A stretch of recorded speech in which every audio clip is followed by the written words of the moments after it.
নমস্কার, আমি doctor Manojendra Narayan Bhattacharya, senior consultant surgeon, ENT head and neck surgery. আজকে যে বিষয়টা নিয়ে কথা বলবো সেটা হলো টনসিল এবং অ্যাডিনয়েড। বিষয়টা নিয়ে আলোচনা করার একটাই উদ্দেশ্য, আজকে এই টনসিল এবং অ্যাডিনয়েড নিয়ে নানাবিধ ভুল তথ্য কিংবা মিথ প্রচলিত আছে আমাদের সমাজে। কিছু সত্য উন্মোচন করা দরকার, কিছু জিনিস ক্লিয়ার করা দরকার আপনাদের সাধারণ মানুষের মধ্যে। সেই কারণেই কিন্তু আমি আজকে এই টপিকটা বেছে নিয়েছি। আজকে জানতে হবে টনসিল ব্যাপারটা কি। টনসিল আর কিছুই নয়, এক ধরনের স্পেশাল কোষ, যেটাকে আমরা বলি লিম্ফয়েড টিস্যু। একত্রিতভাবে শরীরের কিছু কিছু অংশে ওটা থাকে। ছোটবেলায় দেখেছি না, মারা, ঠাকুমারা, পিসিমারা বড়ি দেয় ছাদে, যে ডাল বাটা নিয়ে ওটা এক একটা জায়গায় ছোট্ট ছোট্ট করে নিয়ে কাপড়ের ওপরে ছাদে রোদে ওটাকে শুকোবার জন্য দেয়। ঠিক লিম্ফয়েড কোষগুলো ওইভাবেই আমাদের শরীরের নানাবিধ জায়গায় রাখা থাকে এবং এগুলোকেই বলা হয় টনসিলস। তার মানে কি, টনসিল কিন্তু শরীরের অনেক জায়গাতেই আছে। বিভিন্ন জায়গার টনসিলের বিভিন্ন নাম, কিন্তু তারা কিন্তু টনসিলে। খালি মুখমণ্ডলের ভেতরে দুই দিকে জিভের পেছনে যেটা আছে সেইটাকে আমরা টনসিল নামেই রেখেছি। নাকের পেছনের যে টনসিল সেটাকে বলা হয় অ্যাডিনয়েড। জিভের একেবারে পেছনে যে টনসিল সেটাকে বলা হয় লিঙ্গুয়াল টনসিল। আমাদের পেটেও কিন্তু টনসিল আছে, যেটা টাইফয়েড রোগের সময় আক্রান্ত হয়, এটাকে বলা হয় পায়াস প্যাচ। তো এর থেকে বোঝা গেল যে টনসিল খালি একটি কিংবা দুদিকে দুটি নয়, শরীরের নানাবিধ জায়গায় একত্রিতভাবে লিম্ফয়েড ফলিকলস থাকাটাকেই টনসিল বলে। এবার কোন জায়গায় অবস্থিত সেই অনুযায়ী তাদের নাম হয়। টনসিলের কাজ কি? এই লিম্ফয়েড যে টিস্যুসগুলো আছে এদের কাজ হচ্ছে ইমিউনিটি তৈরি করা। তা যেরকম সত্য, এরা কিন্তু সারা জীবন কিন্তু ইমিউনিটি তৈরি করে না। এরা জীবনের প্রাথমিক দিকটাতে, ধরুন ওই 12-13 বছর বয়স অবধি ইমিউনিটি তৈরি করে।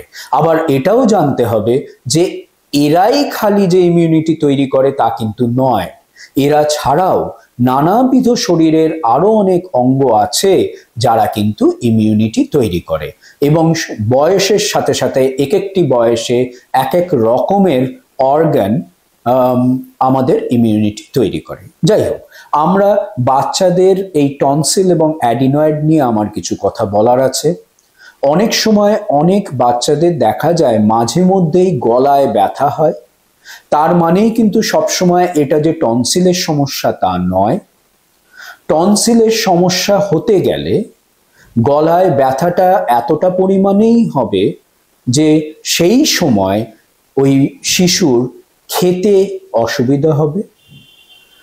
সেই সময় বডি টেম্পারেচার কিংবা জ্বর আসাটা এমনই হবে 101-এর বেশি টেম্পারেচার হবে। এবং কখনো যদি মুখের ভেতরে সেই সময় লক্ষ্য করা যায় তাহলে দেখা যাবে দুই দিকে যে টনসিলসগুলো আছে ওগুলো হয় লাল হয়ে ফুলে আছে, কিংবা তার ওই লালের মধ্যে সর্ষের দানার মতন সাদা সাদা হয়ে আছে। তার মানে দে আর ইনফেক্টেড।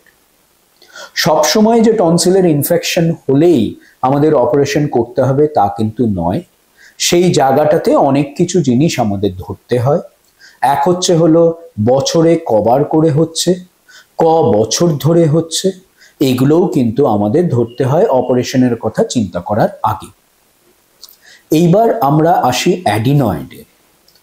অনেক ক্ষেত্রে দেখবেন মা বাবারা নিয়ে আসছে বাচ্চাদের, যারা ঘুমোচ্ছে যখন রাত্রিবেলায় তখন নাক ডাকছে, কিংবা এই বাচ্চারা রাতে শোয়ার সময় হাঁ করে ঘুমোচ্ছে, অথবা দিনের বেলাতেও যখন জেগে থাকছে তখন কিন্তু নাক দিয়ে ঠিক মতো নিঃশ্বাস নিতে পারছে না, হাঁ করেই নিঃশ্বাস নিচ্ছে।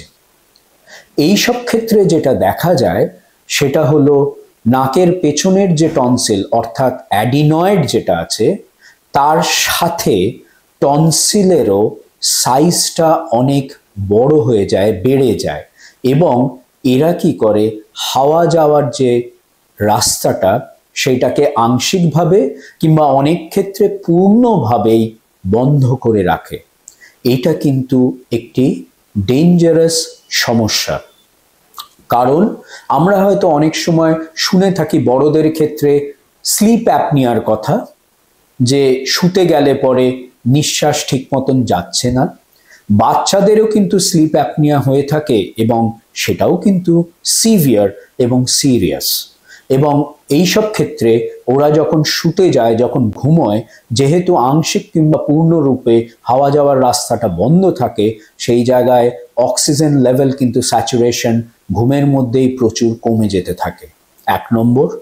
2 নম্বর হলো যেহেতু তারা মুখ দিয়ে শ্বাস নিতে থাকে, তাদের গ্রোথ এর সাথে সাথে জিভটা মোটা হতে থাকে, দাঁতগুলো আস্তে আস্তে ছড়িয়ে পড়তে থাকে এবং ওপরের মাড়িটা সামনের দিকে উঠে আসতে থাকে। এটার একটা নাম আছে, আপনারা দেখবেন অনেক জায়গাতেই এটা নিয়ে উল্লেখ করা আছে, অ্যাডিনয়েড ফেস, এবং এগুলো কিন্তু পার্মানেন্ট হয়ে যায়।